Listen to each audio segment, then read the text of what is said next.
Hello friends, welcome to 5 Minutes Tech. This is Redmi K20 Pro smartphone.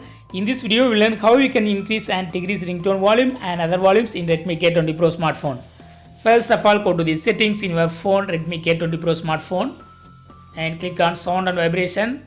The first option is to increase or decrease ring volume, and the second option is to increase or decrease alarm volume, and the third option is for media volume. Alternatively, you can use volume buttons which are available on the right side of our phone. Just press any one of the volume buttons. Press them and click here.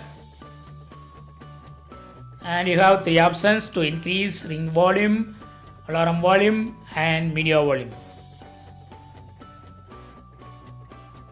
So in this way, you can easily control ringtone volume and other volumes in your Redmi K20 Pro smartphone.